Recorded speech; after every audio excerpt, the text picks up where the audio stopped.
right. So, this is where we are.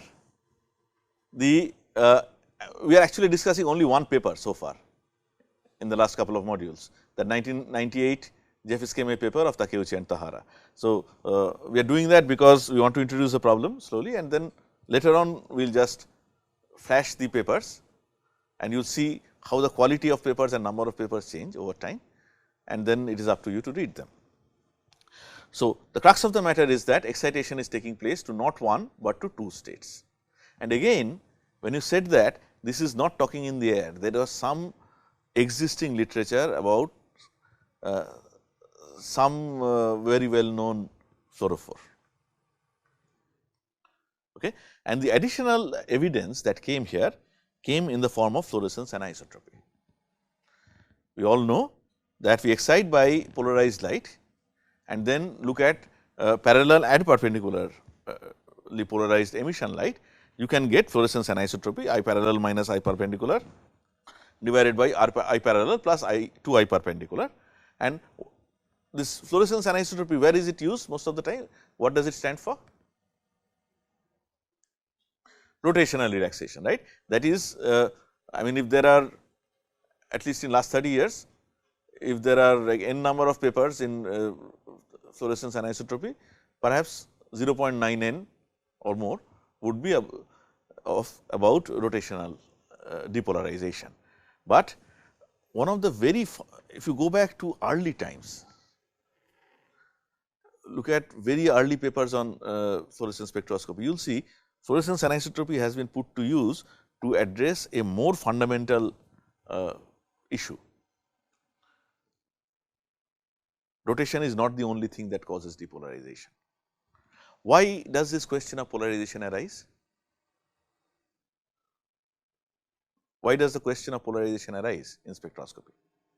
Because, as we know, the most important quantity in spectroscopy is this. What is this quantity?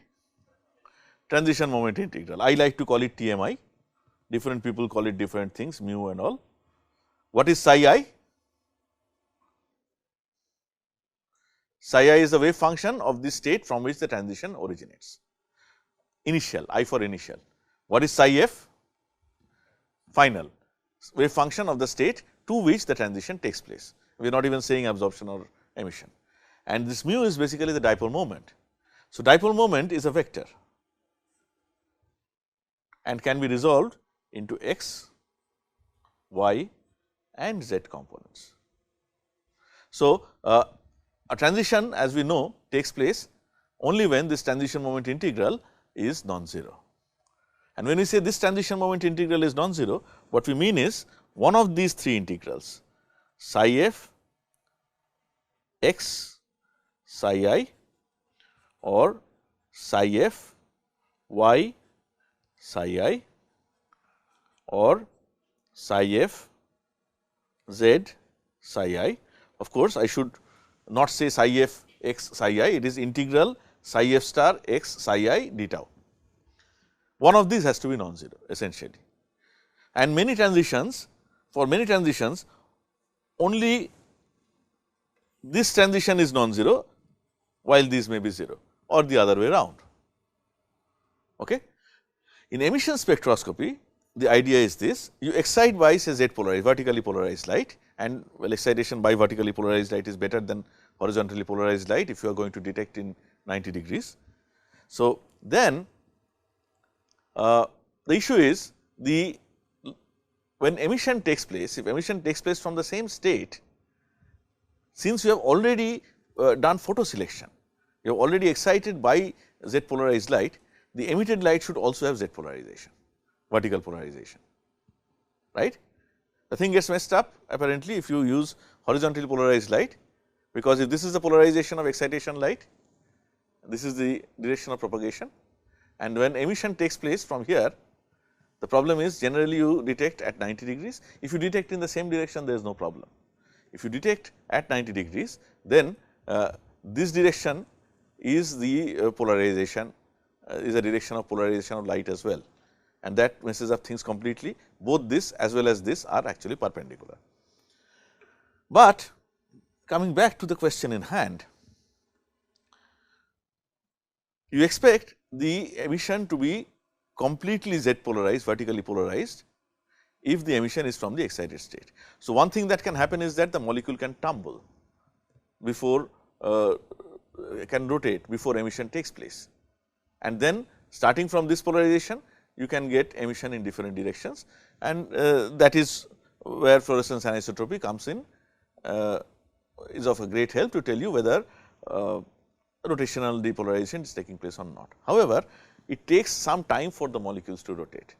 If you are talking about time scales of less than picosecond, the molecule will move this much, and not enough fluorescence depolarization will take place in that ultra short time due to rotation. However, suppose this is the situation where you excite, and you excite to a state which has some kind of a polarization, and then there is a rapid excited state process, ultra fast excited state process, that takes it to another state which has some polarization in transition dipole moment in some other direction. So, this is the direction of transition dipole moment of the locally excited state. This is the direction of the transition dipole moment of a state that is produced by some rapid excited state process. Then what will happen? Then also you will have some depolarization, and this depolarization will take place in ultra fast time scale, which is not accessible to rotation. So, if you have a little slow depolarization, then you can think that it is due to rotation, something like tenths of picosecond and longer. If you are talking about proteins and all, it becomes nanosecond.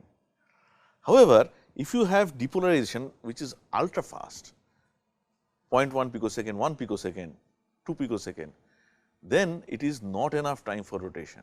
That means, there is some rapid transformation from one state to the other. Okay? Right. And it is actually known that this phenomenon takes place in some kinds of molecules. We will come back to that in a moment, but now let me show you the data of Takeuchi and Tahara, fluorescence anisotropy data. This is the fluorescence decay excited at 380 nanometer. This is the rise followed by a long decay at lambda m 380 nanometer, sorry, this is lambda fluorescence 380 nanometer. Excitation is at 270 nanometer. Excitation is at 270 nanometer benzenoid band, and this is the fast decay you see at 380 nanometer. This is the rise followed by a very slow decay that you see at 500 nanometer emission. Now, here this is the time evolution of anisotropy. You see the first component, and here the time evolution of anisotropy is slower. It is associated with 12 picosecond, right. So, when you look at 500 nanometer tautomere band, the fluorescence depolarization that takes place is mainly due to rotation. However, when you look at the locally excited state, there is a very fast component, ultra fast component, we will tell you how much it is, that cannot be due to rotation. And the reason came from classical knowledge of this kind of molecules. It is known that 7-azaindole has two very closely lying excited states, singlet LA and singlet LB. And for once again as a result of experiments as well as calculations, it was well established by that time that singlet LA has a transition moment, transition dipole moment in this direction, singlet LB has transition dipole moment in this direction. Here we are talking about monomers, do not forget. Okay. The excitation essentially is absorption does not change much. Does this remind you of something? You have two transition moments, one almost perpendicular to the other, not exactly perpendicular, and one we have, why have we drawn a longer arrow in one case and shorter arrow in the other case, double headed arrow? Because this one passes through more atoms, this one passes through fewer atoms. So, this is called the long axis. For the singlet LB state is known to have transition moment in transition dipole moment along the long axis, and singlet LA is known to have transition dipole moment along short axis. Does that ring a bell? Long axis, short axis. Those of us who have studied the spectroscopy of naphthalene would perhaps remember that for naphthalene there are very well defined long and short axis transitions at 90 degrees to each other, perfect 90 degrees. Now, for 7-aza-indole and for tryptophan, it is well known that you have this again this short axis long axis business. It is just that the axes are tilted, they are not exactly at right angles because the two rings are not the same. So, this idea of long axis and short axis and this closely lying excited state, all this stems really from the symmetry discussion of naphthalene, energetics of naphthalene. Okay, that is the starting point. So, those who might be interested, we have discussed this naphthalene case in detail in our symmetry NPTEL course, symmetry in chemistry.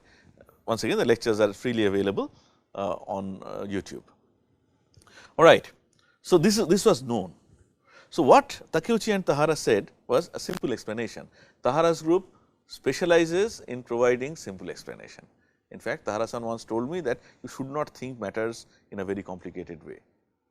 And in his very typical manner, he said, I do not understand things that are complicated. There has to be simple explanations for everything. Of course, if you say that to a quantum chemist, they might not agree, but that is not too bad an approach. So, what they said is this: we know very well that there is singlet LB state, which is a little higher lying state than singlet LA. So, singlet LB would be S2, singlet LA would be S1. Yeah? And from the time resolved spectroscopic experiment that is there, their assignment was when you excite to this singlet LB. That gets transformed to singlet LA without the proton being transferred. So, this is basically S2 to S1 vibrational cooling in 0.2 picosecond. And then the double proton transfer takes place from this electronically relaxed S1 state, singlet LA state of the dimer, or rather I should say dimer of singlet LA states, because after all the singlet LA and singlet LB states are defined for the monomer, not the dimer. And herein started the trouble, because their interpretation was that the ultrafast component 0.2 picosecond is associated with sort of vibrational cooling, say S2 to S1 non-radiative transformation, and the proton transfer is concerted. Both the proton get transferred at the same time. Proton transfer is not sequential, but concerted. 1.1 picosecond is the time associated with transfer of both the protons together. Right. Note the timeline is important here, 1998. Also note the page number 7740, Jeffes Kemei.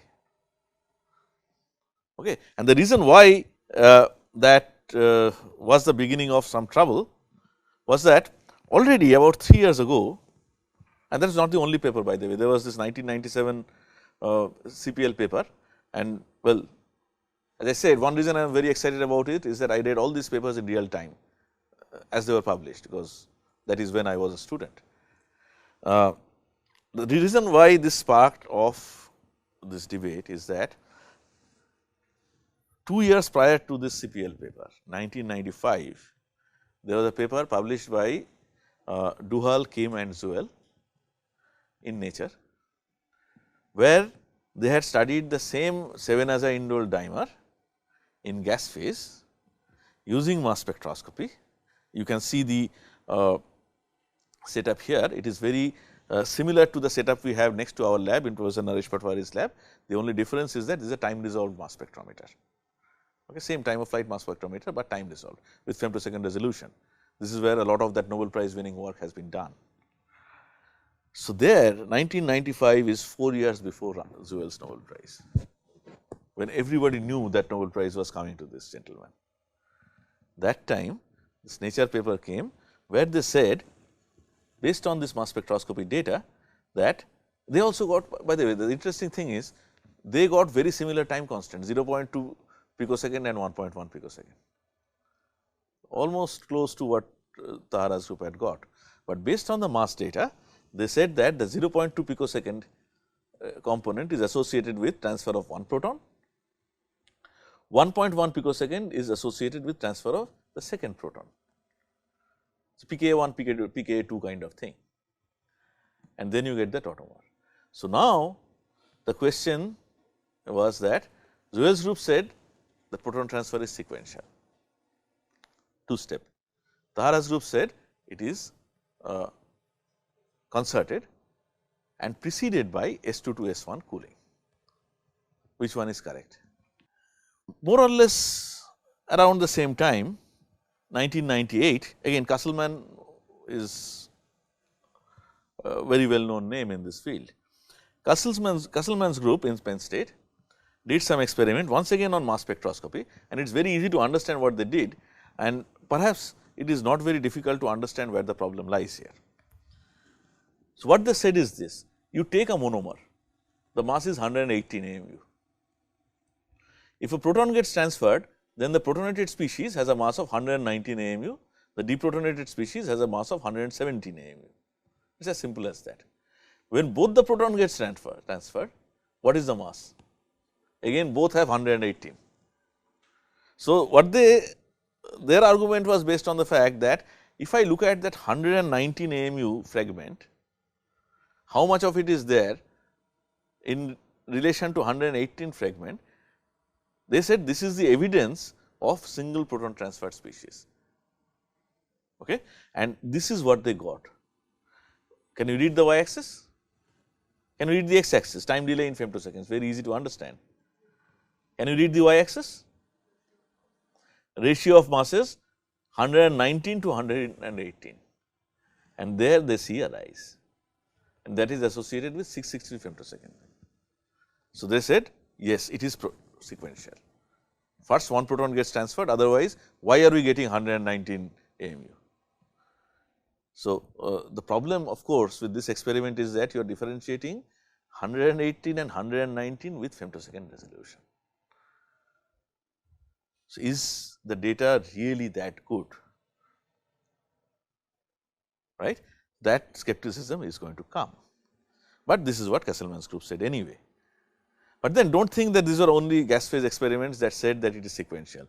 Zwell also did experiments in solution, Zwell's group, and they did in different solvents. So, these are the papers that I am not going to discuss in detail, but I strongly advise that you read this, then only you will understand the intricacies of this discussion.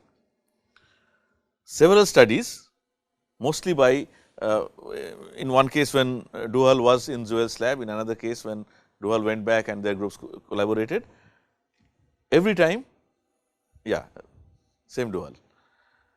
Every time Abdul Razak Duhal, every time they said it is sequential. So, this is the debate, this is what it is all about.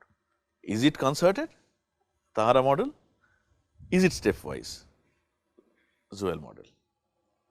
And then, well, to somebody who, of course, in any field, understand the importance of anything if you are interested in it. So, to an outsider this might seem to be frivolous, well, who cares? Who cares if it is one at a time or both at a time? But it is not frivolous. At the end, as promised, we will discuss what all we have learned. And one evidence that this was not frivolous, but rather a very interesting thing in this community was that father figure, one of the father figures of fluorescence. When you say fluorescence, this is the name that comes to your mind. Michael Kasha actually got into this. 1999, Kasha's group published a paper, and it is not only Kasha, Catalan is also a very major player. Catalan and Kasha and all, they published a paper, and this was published in PNAS, as you can see. And this PNAS paper was essentially a discussion of what these two groups had seen, Zwell group and Tahara group. Please read this paper. First of all, it is the work of a master, well, commentary of a master, Kasha. And what he said, I will just show you one part and I will read it. What it said is that Zwell group observed for 7-azide dimers in solution a similar range of ultrafast and fast components for deuterated dimers. So, Zwell group also did the deuteration work. Takeuchi and Tahara assigned this rate to vibrational cooling by analogy to establish rates for IVR for analogous hydrocarbon molecules. So, as you know, every research is really linear combination of previous knowledge and something more. So, you cannot really do anything in the air. So, that is what Tahara had done. The Zwell group adopted the deficient RHF calculation results. So, one of the main strengths of Zwell's work was whenever you do any gas phase work, to understand it you have to do calculations, quantum chemical calculations, and quantum chemical calculations are very helpful, but if you are not careful or if you are biased towards a particular result that you want to see, you actually get to see the result you want to see. So, for an RHF calculation results for an intermediate reaction potential minimum exaggerated in their figure 1 and interpreted all of the dynamics data accordingly. Takeuchi and Tahara took full account of the exact 7-azide lowest molecular energy states involved, analogous to the S1 LB and S2 LA states of isoelectronic naphthalene.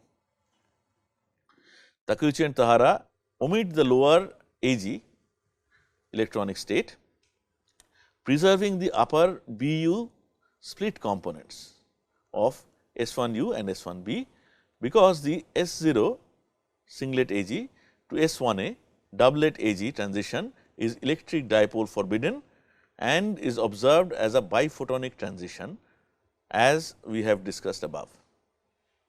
As the dipole moments are rotated in plane in the PT tautomer excited state, the Ag and Bu components reverse order. There is a reversing of orders that takes place. The S1U state metastability contributes to the tautomerization dynamics and is the state from which tautomerization occurs in the dimer. So, Kasha actually said at that point itself that for solution, he did not want to comment on the gas phase results, but for solution the conclusion of Takeuchi and Tahara is much more reliable. That is what Kasha had to say at that point. But this was immediately followed up by a paper on Castleman, where he stood his ground and sort of defended their stand. So, this is like a war of giants. Michael Kasha was a member, a fellow of the National Academy of Science USA since 1971.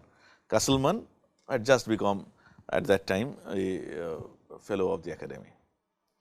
And this really got eyeballs, and this is something that I usually do not show in any presentation, but in this case just to bring out how the kind of interest it generated, I show you how drastic was the increase in the number of papers in related fields. Until 92 nothing, slowly it goes up, and from here it just takes off. And most of this work was about this debate: is it concerted, is it stepwise? Then Tahara's group did some experiment. What they said is this: okay, fine, we are saying that when we excite two different states. So, now if I change the excitation wavelength, then what happens? If you have something like this, where the absorption spectrum is made up of absorption spectra for S0 to S2 and S0 to S1 transitions, and this is of course a cartoon representation. Their contention was that if I excite here, then I will excite primarily to S2. If I excite here, I will excite primarily to S1. So, when I excite here, that 0.2 picosecond should be seen if it is S2 to S1 transition. If I excite in the red end of absorption spectrum, it should not be seen. Yeah. However, if it is only one state that is excited to, and if the proton transfer is actually sequential, then no matter where you excite, you should still see two time constants 0.2 picosecond and 1.1 picosecond. Of course, this is easier said than done. This is what you want to do. This here is the absorption. You want to excite at different places, and that is what they did. They started with 270 nanometer, then 280, 287, 293, 300, 307, 313.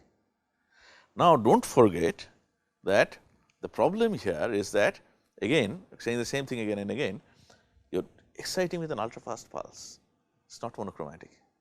Okay. So, it is important to do a lot of experiments, and when you excite here 270 nanometer, you cannot go here, you cannot go to 260, because there is hardly any absorption. So, this was a difficult experiment, not at all an easy experiment, and data analysis was also not at all easy, but I will show you what they get. This is what they got. What is compared here is the decays of upconversion, femtosecond upconversion upon excitation at 287 nanometer, 300 nanometer, 313 nanometer. And look at the decays, these are not normalized, these are not peak normalized. If anything, they are tail matched. So, see, the tails are matched very nicely. What is this tail? 1.1 picosecond component. So, if the second case is correct, that 0.2 as well as 1.1 picosecond both are associated with proton transfer, the first one and the second one, then these decays should have become superimposable. A tail matched decay would also get peak normalized, a peak normalized decay would also get tail matched. That is obviously not the case. And when you excite at 287 nanometer and when you excite at 330 nanometer, what is the difference? Contribution from the ultrafast component is more when you excite at 287 nanometer. And next step is how you represent your data. It is not enough to have data. What you say is important, how you say it also important, right. So, they did it beautifully by making log normal plots, and in log normal plot this is data, right, actual data.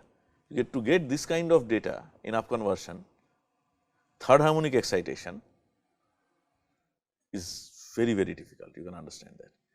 So, this required very careful experiment, and then in semi-log plots what they did is these lines that you see, these lines come when you have this 1.1 picosecond time constant, right. So, in semi-log plot 1.1 picosecond time constant decay would look like a line with the corresponding slope. So, for 313 nanometer excitation, you see the decay is coincident with this line. As you go towards higher energy excitation, there is a deviation in the smaller time scale. That is because when you excite at 280 nanometer, the decay is bi-exponential. You get 0.2 picosecond as well as 1.1 picosecond. When you excite at 313 nanometer, there are excitation wavelength, remember, the decay is single exponential, only 1.1 picosecond component is there, right. So, this is the thing. Moreover, they also looked at anisotropy. When you excite at 313 nanometer, anisotropy decay also is almost single exponential and long lived, associated with that 12 picosecond component, which is for rotation. When they excited at 270 nanometer, you see there is an initial ultra fast component 0.2 picosecond. So, that 0.2 picosecond turns out to be the time constant as well as the time constant associated with anisotropy decay. That is what is telling you that one state makes way for the other with this 0.2 picosecond time constant, and that is associated not only with decay of population, but also change in direction of transition moment integral, transition dipole moment. That is why you see it here. So, see in long time these two are almost parallel, right, that is due to rotation anyway, but in short time if you get something like that, that tells you that in that time scale some excited state process is happening, and that is seen only for, well not only for, that is seen prominently for excitation at higher energy, not seen for excitation at lower energy, which means that when you excite at 330 nanometer, you are not exciting the S2 state, you only excite the S1 state. When you excite at 270 nanometer, you do excite the S2 state, right. So, that was explained knowing the directions of all these transition moment integrals from calculations by Nakajima et al. And other people like Waluk and all. And finally, this was the PNAS paper published in 2007, 10 years after the debate started. And there the title of the paper, I think, is something like the answer to concerted versus stepwise controversy for the double proton transfer mechanism of 7-aza-indole dimer in solution, and the answer is so simple. This is the answer to a 10-year long debate. Yeah, and so from here they said that yes, it is definite that S2 involvement is there. And see the change in quality of the paper also, starting from ChemPhys later 1997. Here we have this last paper in PNAS. It was not the end of the debate, because all right, this is 2007 PNAS, page number 5285, 2007 PNAS, page number 8703, where Zuel's group published one more paper defending their stand. I am not going into what they said, because by the time actually this is not really the debate raging on, it is just well, the Tahara's paper was actually conclusive. Still, some more papers are published. I have already referred to this Takeuchi and Tahara 2007 PNAS and Kwon and Zuel 2007 PNAS. Then Catalan, remember Catalan? Catalan and Kasha had written a paper, remember? So, Catalan wrote a comment in response to Zuel's paper, 2008. And here, since the slides are from Tahara-san, he has actually written the exact timeline. This paper was accepted in 2007 January 12, Zuel's paper in April, on April 3rd, same year. So, Catalan wrote this comment, I encourage you to read it, and Zuel wrote a response to the comment, and that was the end of the debate. So, well, this is very small print, you can read it.